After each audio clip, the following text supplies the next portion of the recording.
Sehingga Jawa Timur ini harus UMKM-nya itu harus hidup, harus bisa kreatif, karena daerah lain itu sangat tinggi permintaannya barang-barang dari Jawa Timur. Tapi dari sisi internasional juga banyak sekali permintaan-permintaan dari Jawa Timur.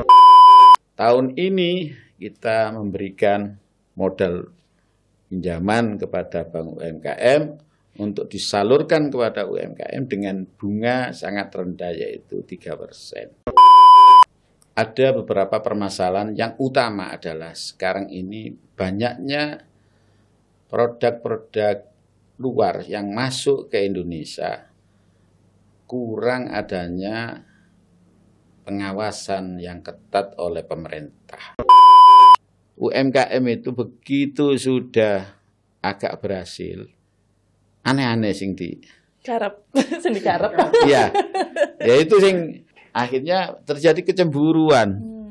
Bosnya kok tambah suwoge, terus mari ngono yang kerja. Karyawannya kok legrek. Pancet tambah legrek, tambah tua. Nah ini yang harus diatur manajemen keuangannya dan sebagainya.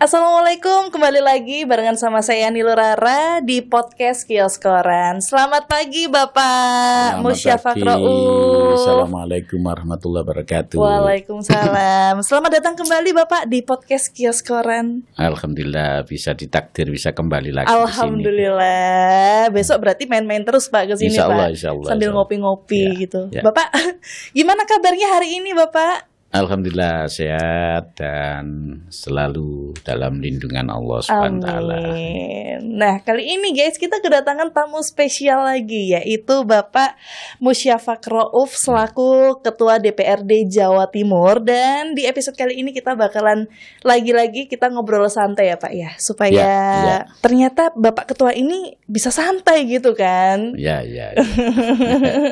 Baik Pak, ini Bapak Musyafaq Rauf asli Surabaya. Ya. Emang asli Surabaya tinggalnya nggak pernah pindah-pindah Pak? Nggak pernah. Oh Surabaya terus berarti. Ya. Terus dulu waktu sebelum mengarah ke politik ini kan menjadi kepala sekolah dan juga guru. Ya. Itu di tahun berapa tadi Pak? Ya, tahun 87 masih jadi guru, 92 jadi kepala sekolah, 97 mulai masuk di politik, 99 jadi DPR. Oke, berarti dari masa mudanya itu waktu dulu usia berapa Pak kalau boleh tahu? Waktu menjabat sebagai kepala sekolah. Saya menjabat kepala sekolah itu usia saya sekitar 30 tahun. Wow. Saya sekarang 30 tahun Pak belum bisa jadi kepala sekolah. Ya. Wah luar biasa loh ya. 30 tahun sudah menjadi kepala sekolah. Betul. Selama 5 tahun. Selama 5 tahun baik. Kayak periode berarti ini ya. Ada periodenya dari dulu ya Pak? Iya, memang ada. Oke. Kalau boleh tahu dulu guru apa Pak? Saya guru agama. Oh. Karena memang sekolah saya itu adalah di Tarbiyah. Kalau sekarang itu PAI, Pendidikan Agama Islam. Sehingga saya ditugasi untuk mengajar agama di SMP yang asalnya juga di SD juga. Jadi ya setiap hari ya berkutat dengan urusan masalah mendidik dan mengajar serta memberikan ya ceramah-ceramah di masyarakat. Sampai sekarang ini Pak? Ya sampai sekarang khutbah itu tidak pernah lepas juga. Wah keren. Berarti kapan-kapan boleh saya undang ya di kampung saya ya Pak ya? Boleh gratis, tidak ada. Saya sudah sejak dulu khutbah juga nggak pernah mau dikasih bisyaro atau transport. Begitu juga saya kalau ngaji di mana-mana itu juga saya tidak pernah mau dikasih transport untuk karena memberikan ceramah begitu ya. Itu sejak umur 30. Sampai sekarang. Keren. Berarti emang benar-benar Ya. konsisten, istiqomah ya Pak ya. Iya, iya. Dari Alhamdulillah. Jadi ya saya kalau waktunya khutbah ya izin, nggak masuk, Oh gitu Pak. nggak masuk paginya, tetapi Oh. setelah saya khutbah ya langsung menuju kantor. Kerja lagi. Kerja lagi. Berarti ada upaya untuk mensejahterakan guru berarti, Pak. Ya iya dong, Ya, pasti. Pasti. Saya kan tahu persis sejauh mana kebutuhan guru dengan apa yang dia terima, itu tahu persis.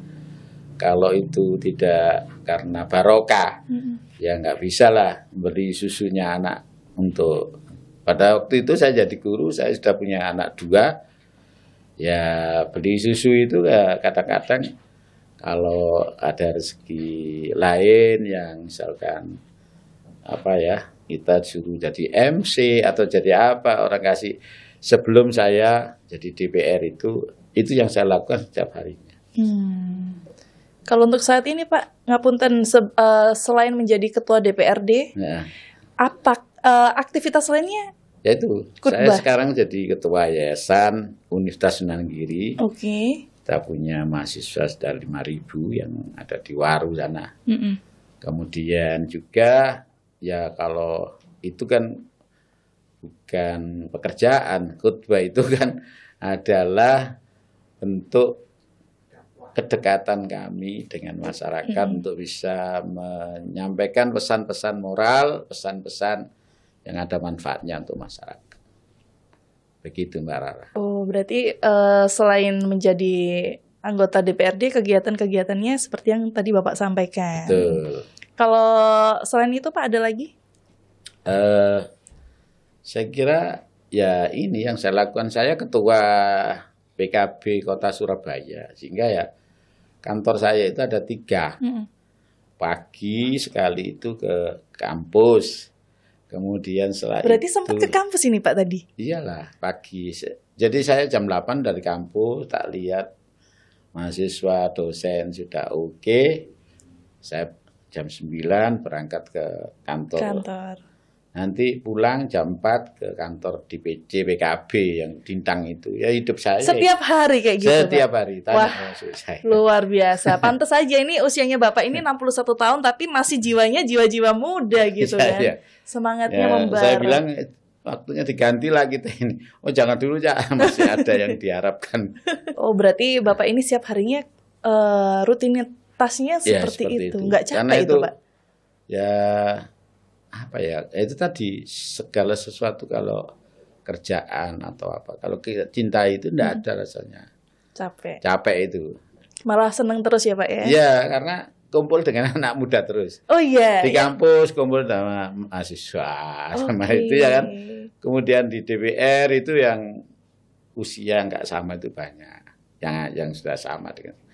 Kemudian baru ke DPC itu ketemu dengan anak-anak muda lagi, bahkan kayak itu cucu saya usia 25. Oh, berarti sering ya ketemu sama anak-anak muda Pak?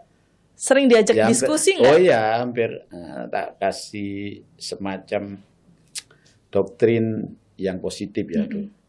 Jadi kalau kamu ingin berhasil itu adalah kamu harus punya air. Air itu apa artinya? A itu adaptasi. I-nya itu punya integritas. R-nya itu rendah hati. Rendah hati itu artinya ya bukan minder, tetapi kita gampang pemaaf pada sesamanya. Semua orang punya kelebihan dan kekurangan. Betul. Sehingga harus rendah hati kita hidup ini supaya kita tidak ongso-ongso. Cari wong Jawa. Luar biasa ya. Ini saya sangat ngefans sama Bapak ini. Luar biasa. Makasih. Ya, air. Jadi pedoman itu air, Iya. hidup ini. Air. Sampai hidup di dunia seperti sekarang ini apa namanya? Kios koran. Kios koran. Beradaptasi yang bagus. Pasti nanti akan menemukan sebuah kemuliaan berangkat dari sini. Begitu juga kita di tengah masyarakat harus beradaptasi. Saya kalau pulang dari kantor itu, di kanan kiri depan rumah saya itu anak kecil-kecil sudah Menyambut. nunggu, biasanya. menyambut. Menyambut. Dan saya siapin uang 10 ribuan itu setiap hari itu. Yang penting bikin mereka happy ya, Pak ya. Iya. Itu happy sekali itu. Itu mungkin akan bisa dikenang sepanjang zaman. Walaupun saya nanti sudah meninggal gitu ya, dia mungkin akan Kebaikan ya. cari sosok yang harus kita tanamkan kepada mereka. Keren luar biasa.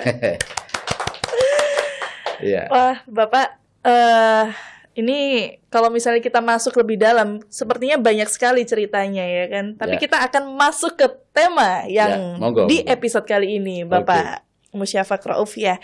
Dan di episode kali ini kita akan membahas terkait dukungan permodalan dan pelatihan UMKM sebagai sarana meningkatkan perekonomian yang ada di Jawa Timur, Pak. Nah, Pak Ketua, ini kan kita sering mendengar UMKM itu disebut sebagai tulang punggung ekonomi. Iya. Bisa dijelaskan sedikit, Pak, kenapa sih UMKM itu begitu penting di Jawa Timur? Karena memang Jawa Timur ini UMKM-nya sangat besar dan hampir berapa persen itu di UMKM itu di seluruh Indonesia itu Jawa Timur mencapai 15,7% dari seluruh Indonesia. Wow.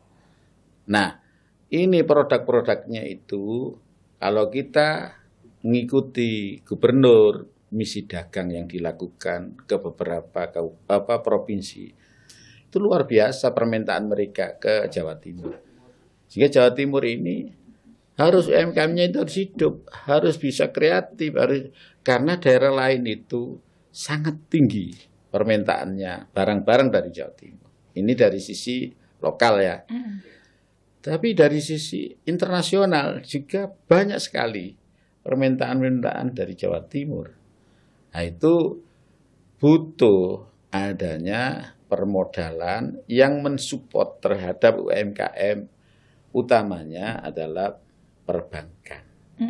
Nah, perbankan umum pasti dia menggunakan aturan perbankan umum dengan bunga-bunga yang sangat menurut mereka, menurut UMKM itu berat.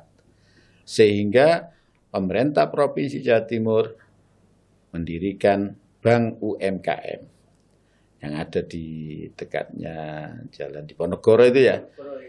Nah, itu tahun ini kita memberikan modal pinjaman kepada Bank UMKM untuk disalurkan kepada UMKM dengan bunga sangat rendah yaitu 3%. Kalau bank umum 11%. Nah, yang 9 ini tentu bisa meringankan kepada UMKM yang membutuhkan permodalan. Ini dibutuhkannya kebijakan yang disetujui oleh DPR yang namanya APBD. APBD itu sekian nomenklatur. Salah satu diantaranya memberikan pinjaman modal kepada UMKM itu. 300 miliar tahun ini. Wow, 300 miliar. M. Ya. Syaratnya apa saja Pak untuk bisa ngajuin pinjaman? Kalau syaratnya tentu syarat detail saya tidak hafal. Yang tahu adalah dinas koperasi dan ya.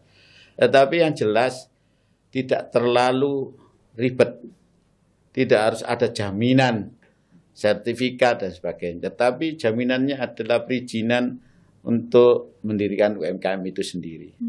Misalkan sudah punya legalitas bahwa dari dinas perdagangan dia punya apa IUP dan lain sebagainya itu.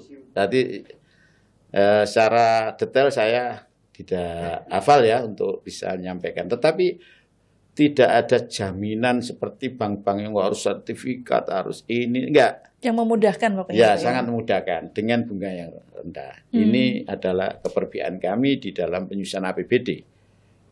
Baik, itu adalah bentuk dukungan DPRD dalam permodalan.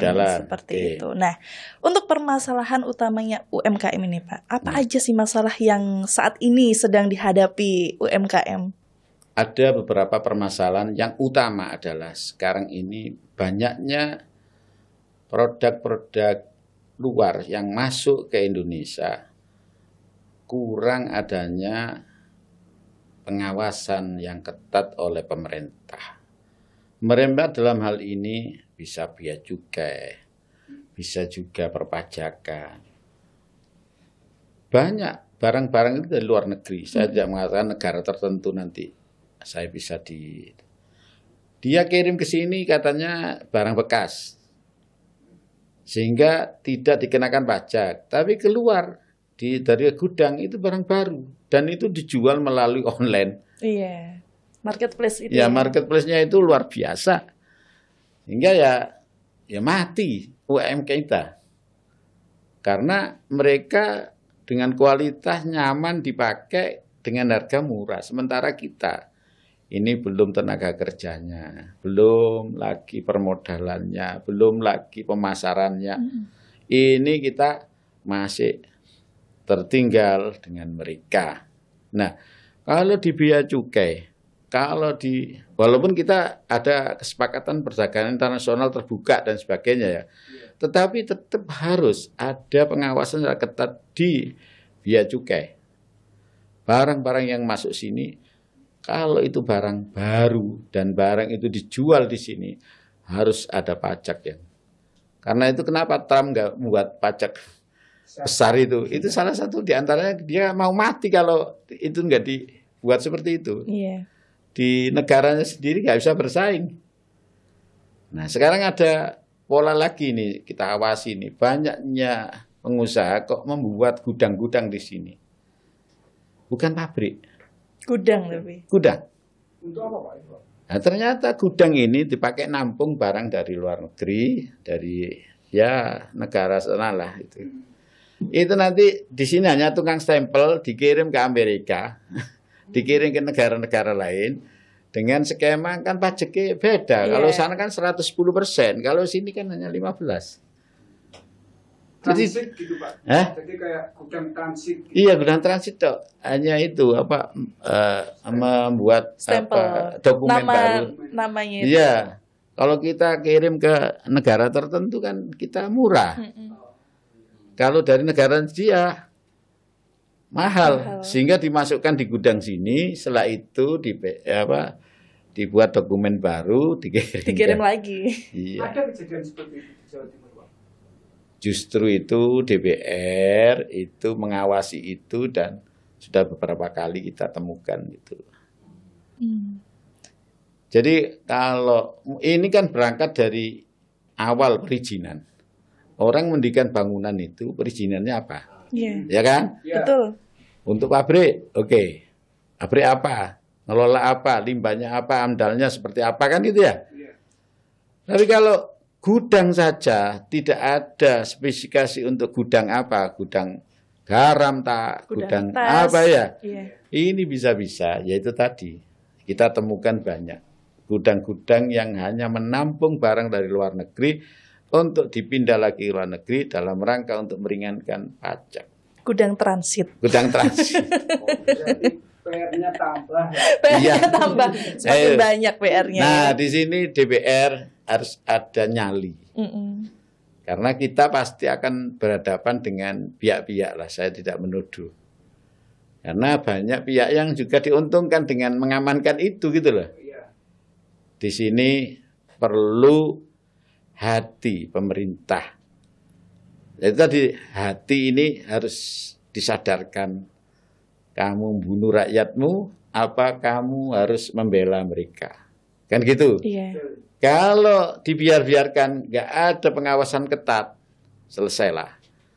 Biar pemerintah ini konsepnya setinggi langit, tidak akan bisa berhadapan dengan.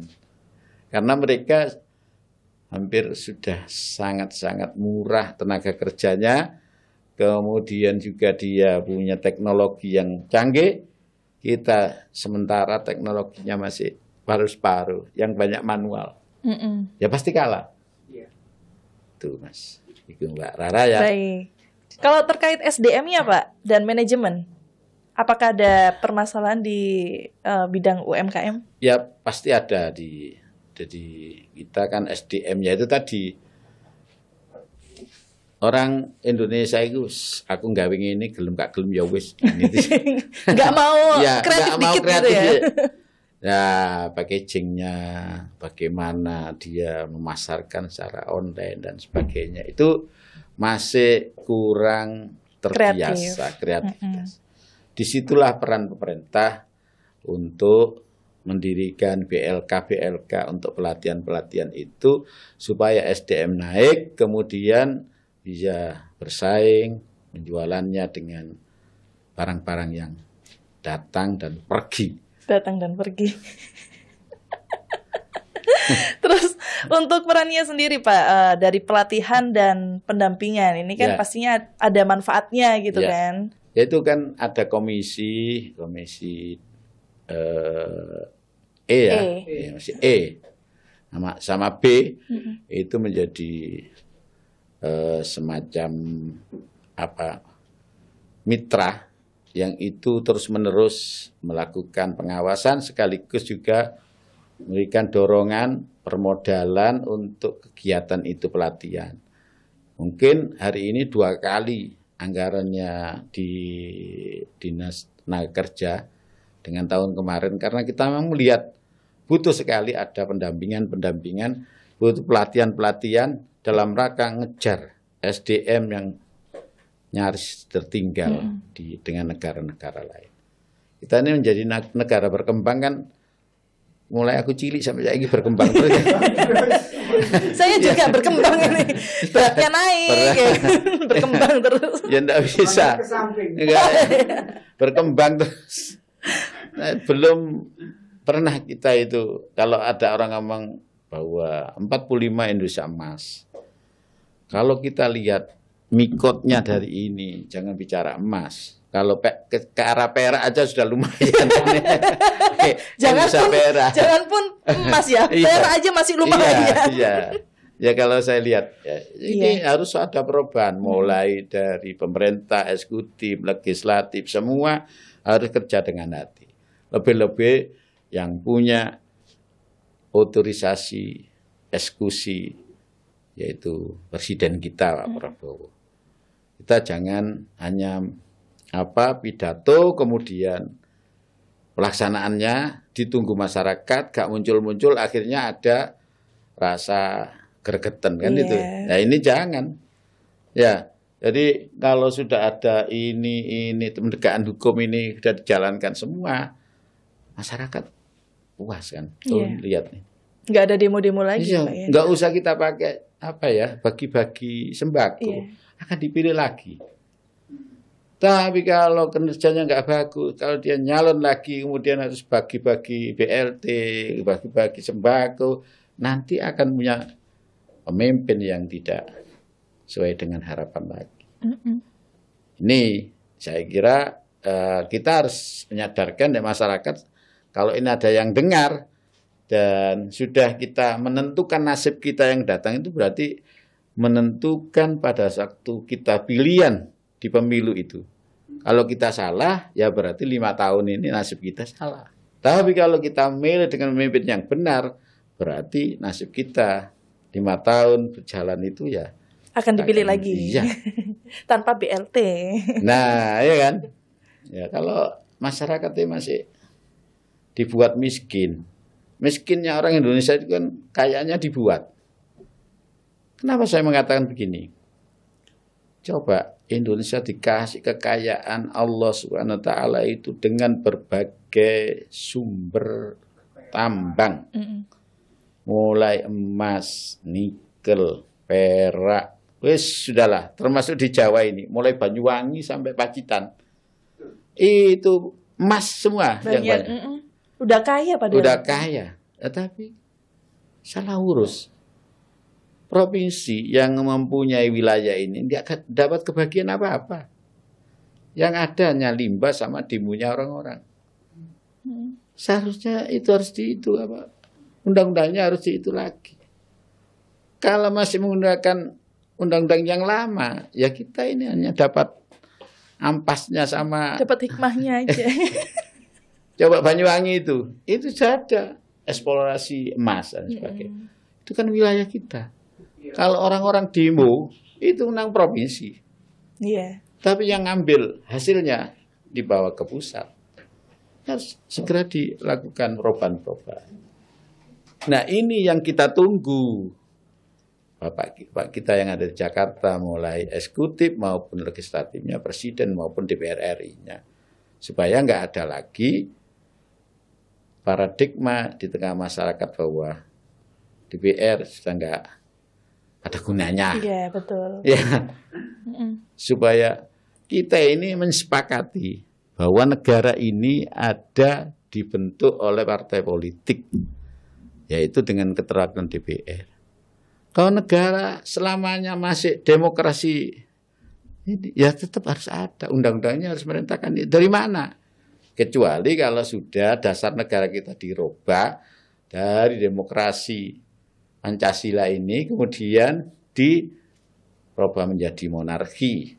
Beda lagi ditunjuk oleh alul hali wal akti. Ditunjuk oleh orang-orang yang dianggap mempunyai kapasitas di situ. Seperti negara-negara Timur Tengah dan sebagainya. Tetapi kita negara demokrasi.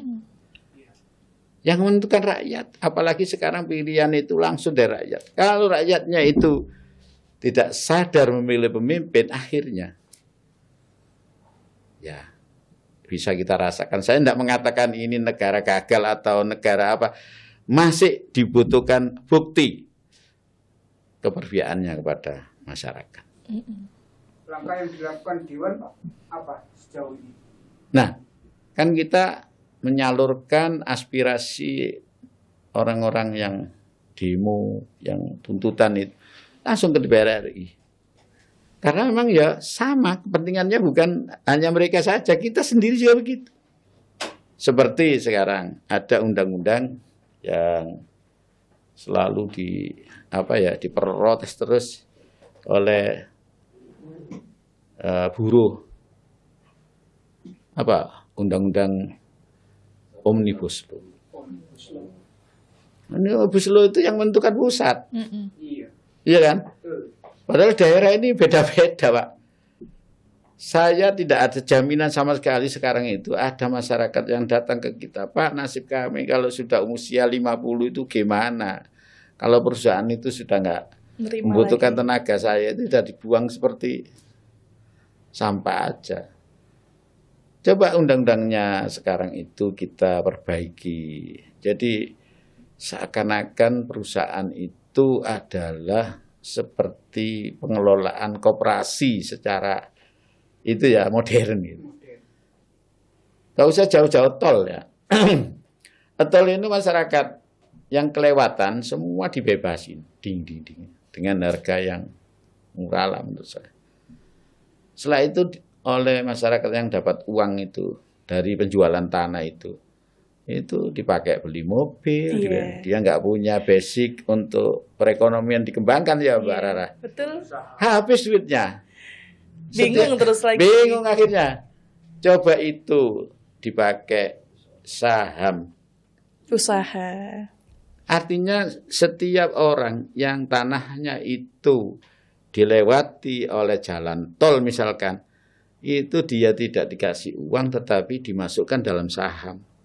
Begitu tol ini rame, dia masuk terus sahamnya. Betul. Akhirnya apa? Mereka bisa ikut punya, merasa ikut punya. Mereka juga anak cucunya itu ikut tidak merasakan. hilang. Kalau sekarang dibeli gitu saja ya. Anak cucu menis gak uman wong iki dientekno mbek cacake sing saiki. Terus akhirnya anak cucunya bingung kan? Nah, terus kita akhirnya anggarannya murah membuat tol itu karena pembebasannya itu tidak terlalu berat. Kemarin kan, nah ini BUMN seharusnya bisa diatur seperti itu. Tetapi kembali lagi pusat yang menentukan. Daerah ini memberikan saran, memberikan masukan. Setiap kita ketemu di forum-forum, ya saya nothing tulus ngomong apa adanya. Tapi yang meng-ACC pusat. Ya pusat, kalau pusat ini kan ada pemerintah yang dipimpin oleh presiden, ada DPR RI. DPR provinsi itu sangat-sangat terbatas kewenangannya terkait dengan kebijakan-kebijakan termasuk tadi itu ambang. Nah, kalau itu misalkan kita itu ada sharing profit pemerintah provinsi dengan itu, kita itu banyak. Ada minyak yang di gerungan itu, ada ini, tapi semua ke pusat sana. Dapat apa kita? Ya dapat hikmahnya. Kembali lagi dapat Nah, hikmahnya. itu kalau kita berapa persen saja ya. Nah, kok minyak yang ada di Bojonegoro itu, gimana itu?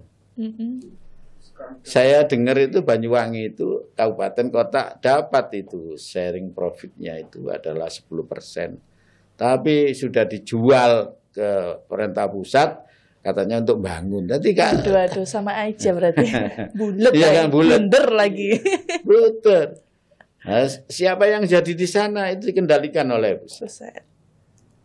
Begitu juga Bojonegoro itu sampai kalau itu mau dikelola dengan baik oleh pemerintah.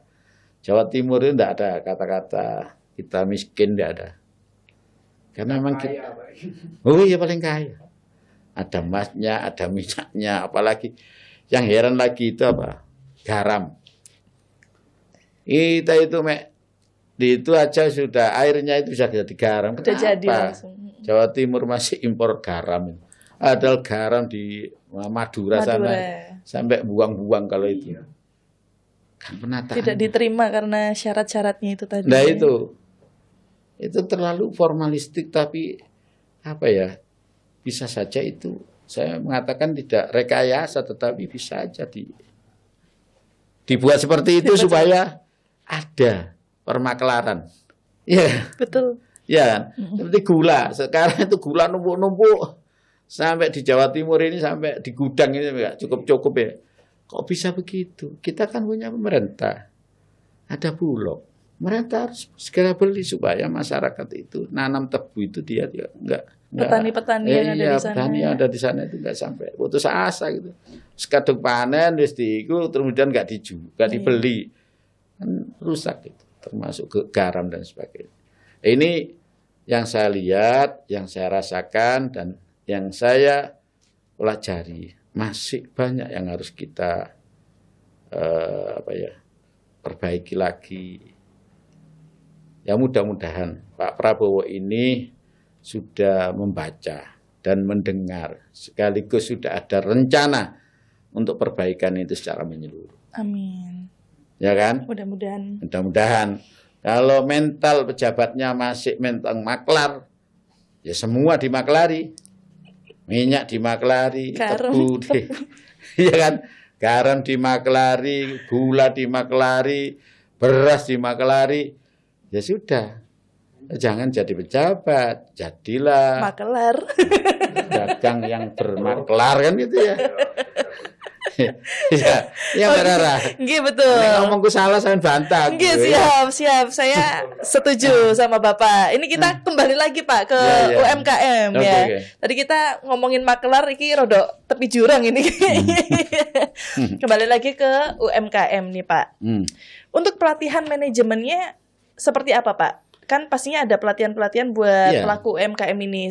Selain itu juga pelatihan digital marketing dan lain sebagainya. Lah itu kan dinas tenaga kerja kan cari SDM untuk melakukan pelatihan, kita sediai anggaran, kemudian data diminta dari kabupaten kota yang punya UKM-UKM, yang di situ kita latih untuk digitalisasi dan cara-cara berdagang secara modern. Iya. Harus mengikuti Ya. zaman sekarang gitu kan. Betul, kalau itu ditinggal. Memang kita masih banyak sarana yang belum kita penuhi, misalkan akses internet di daerah itu masih sangat minim. Itu menyebabkan juga UMKM yang ada di daerah-daerah, termasuk Tulungagung itu luar biasa. Padahal enak-enak ya Pak ya, cuman belum tahu cara. Ya, enggak sekedar makanannya. Di Tulungagung itu misalkan di sana UMKM-nya itu buat kaos kaki.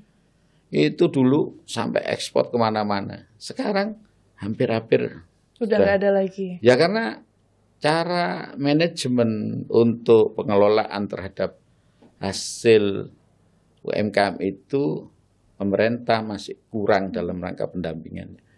Bahkan saya setuju, biarpun sekarang itu kita harus mengeluarkan duit, tetapi itu untuk menjadi pancing, bukan dikasih hanya sumbangan. Nah, itu nanti akan bisa bermanfaat lebih besar pada UMKM itu. Karena ilmu yang kita berikan, kemudian kemampuan yang kita berikan, termasuk juga bagaimana caranya packaging tadi, kemudian juga bagaimana kita membuat pembukuan. Nah, itu manajemennya. Manajemennya itu. Itu yang kadang mereka-mereka ini susah. Itu gimana nih Pak, peran dari DPRD sendiri? Itu tetap lewat dinas tenaga kerja. Walaupun di situ ada komisi yang bidang itu. Jadi yang banyak ya, UMKM itu begitu sudah agak berhasil, aneh-aneh sing di karep, sing dikarep. Iya, ya itu sing yang jadi itu gitu loh. Akhirnya terjadi kecemburuan. Bosnya kok tambah suwoge, terus mari ngono yang kerja. Karyawannya kok legrek. Pancet tambah legrek, tambah tua. Nah ini yang harus diatur manajemen keuangannya dan sebagainya. Sehingga tetap hidup. Banyak kejadian yang itu akhirnya Intaku kurang apa ya? Industri tas dan koper yang ada di Tanggulangin itu. Iya. Iya kan? Dulu itu hampir mancanegara datang ke sini semua ini. Rame banget. Rame banget. Sekarang hampir-hampir sepi sekarang. Mati. Kenapa? Dia tidak punya mindset untuk ke depan ini yang harus kita kerjakan itu harus seperti ini. Koper aja ya. Mana sekarang ada orang koper pakai kulit? Iya. Nggak mau berkembang gitu ya Pak ya? Iya. Iya kan? Pakai plastik yang mudah, enteng bawaannya, kemudian harganya bersaing. Coba kalau masih menggunakan koper-koper dengan kulit itu satu berat. Mahal. Ya, nomor 2 kan mahal dan lain sebagainya. Ini salah satu pendampingan atau pendidikan manajemen yang harus selalu al-insan ibnu zaman. Manusia itu anaknya zaman. Artinya apa? Zaman terus berkembang, harus kita juga ikut berkembang. Iya, betul. Kira-kira gitu Mbak Rara ya. Betul Pak. Universitas dan mahasiswa apa masih berjalan Pak? UMKM. Ya, ini kita juga meminta penjelasan dari eksekutif kaitannya dengan kerjasama dengan mahasiswa atau ya universitas-universitas itu. Mereka memang melibatkan, tapi pelibatannya masih formalistik. Iya. Nggak serius gitu loh. Karena perguruan tinggi kita sekarang itu juga masih belum bisa menjadikan sebuah inspirasinya UMKM bisa itu kelihatan elitis yang ditampilkan gitu loh Pak. Jadi arek mahasiswa itu nek gumbul UMKM itu koyo enggak gaul gitu. Ya, enggak merasa berhasil itu. Tapi kalau dia gawe kafe ini ya, itu kayaknya gaul itu loh. Iya, betul. Padahal sebenarnya kafe itu hanya sesaat. UMKM ini kalau itu benar-benar didekati kemudian dilakukan penelitian, diadakan konsisten gitu pasti top. Saya juga pelaku UMKM loh Pak. Saya juga jualan loh, nggak malu. Iya. Kan kadang biasanya malu gitu kan kalau anak-anak muda zaman sekarang gitu. Ya, zaman kalau ke Tenggilis ada apa? Kafe Menyeng. Ah iya, Menyeng. Depannya Metropolis itu ya Pak ya? Iya, punyaanku itu. Oh enggak Pak? Iya. Itu dari saya SMA itu sering nongkrong di situ. Iya. Itu kan ide-ide kan. Jadi ini campur ini, jadi ini apa, ini campur ini.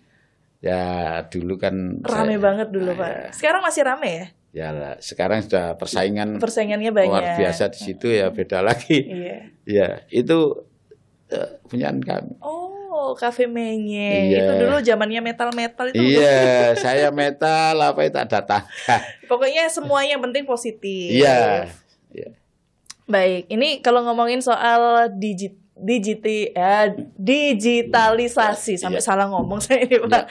Kan pasti di era sekarang itu anak muda maupun ibu-ibu yang di luar sana pelaku UMKM itu kan pasti menggunakan media sosial gitu kan untuk marketing, untuk penjualannya atau pemasarannya. Nah, ini menurut Bapak untuk memperhatikan digitalisasi di era sekarang itu pelatihan-pelatihannya sampai di tahap mana, Pak? Saya tidak tahu persis datanya, tetapi bahwa digitalisasi itu juga masuk dalam program tenaga kerja kaitannya dengan memberikan pendidikan terhadap UMKM, bagaimana supaya bisa memanfaatkan media sosial yang sekarang ini sudah digemari oleh hampir, sekarang anak SD aja kelas 6 itu sudah pakai HP. Iya. Hampir tidak ada orang yang tidak memakai handphone. Nah, kalau itu tidak dimanfaatkan untuk kepentingan mengembangkan bisnis, ya sudah, berarti kita tertinggal. Media sosial itu luar biasa. Luar biasa. Jadi sangat penting ya Pak ya untuk pelaku UMKM ini untuk belajar mulai dari sekarang marketingnya melalui media sosial. Nah, untuk kolaborasi dengan pemerintah dan swasta Pak, ini yang diajak kerjasama untuk mendukung UMKM?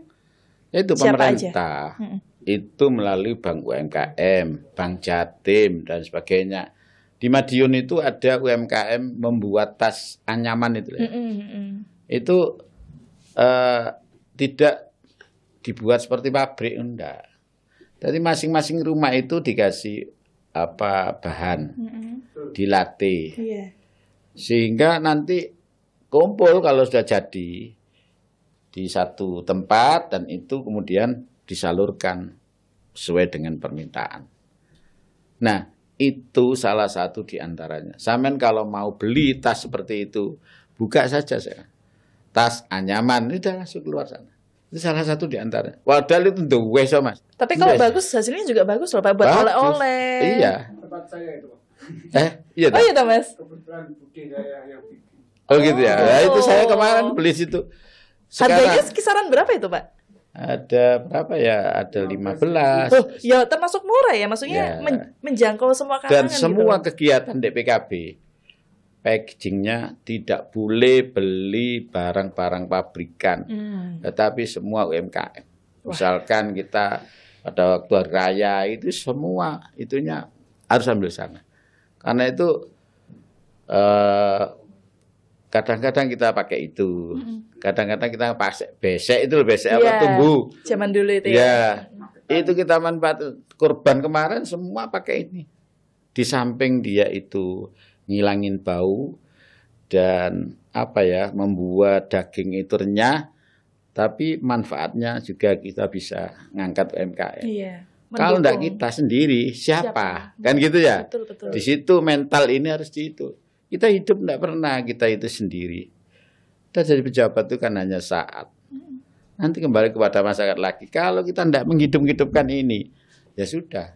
Nah, itu sebenarnya yang perlu saya sampaikan kepada masyarakat Jawa Timur, mental UMKM yang tangguh tidak boleh dibiarkan oleh pemerintah, tetapi justru harus dikasih modal, dikasih support, dikasih pendampingan, kasih pendidikan, baik itu terkait dengan masalah digitalisasi maupun masalah packaging dan masalah penjualannya, pemasarannya. Dari marketplace-nya itu. Gak bisa pemerintah biarkan sama pemerintah itu yang bisa mengeluarkan izin, yang bisa memberikan ini. Kalau masyarakat dibiarkan begitu saja nggak akan bisa. Karena persyaratan di luar negeri itu ketat sekali. Ini butuh pemerintah tidak malah mempersulit, tetapi mempermudah. Ada kata-kata yang sangat menyakitkan. Kalau bisa dipersulit, kenapa dipermudah? Ini kalau pejabat seperti ini sudah saatnya harus kita reformasi. Setuju. Itu yang saya alami seperti itu. Lah iya. Yang saya alami. Ya kan sekarang itu harus mental seperti itu Harus itu. Iya, betul. Saya ngomong ada bupati, gubernur, pada wali kota di saat-saat kita ada rapat-rapat, kita sentil juga masalah itu. Udah nggak saatnya sekarang itu. Untuk apa Anda jadi jabat dari eksekutif maupun kesatid, tapi tidak khairun nas anfa'uhum linnas. Baik-baik manusia adalah manusia yang bermanfaat untuk sama manusia. Luar biasa. Gitu ya. Harapannya untuk UMKM tadi ya Pak ya. Ya. Dan mudah-mudahan Ya. untuk para pejabat jangan dipersulit, tapi harus dipermudah. Ya. Terima kasih sekali Ya. lagi untuk Bapak Musyafaq Rauf selaku Ketua DPRD Jawa Timur dalam episode kali ini yang membahas dukungan permodalan dan pelatihan UMKM. Mudah-mudahan UMKM yang ada di Jawa Timur ini semakin sukses, semakin pesat pendapatannya, dan Amin. pastinya semakin Amin. berkembang, maju Amin. juga ya. Amin. Amin. Terima kasih Bapak sudah Amin. mampir ke podcast Kios Koran di hari ini. Sampai ketemu lagi di episode selanjutnya ya Pak ya. Ditunggu Ya, insya main-mainnya di podcast Insya Allah, Kios Koran. insya Allah. Baik, kalau begitu ketemu lagi bersama dengan Nilo Rara di episode selanjutnya. Ya, terima kasih. Assalamualaikum warahmatullahi wabarakatuh. Waalaikumsalam warahmatullahi wabarakatuh.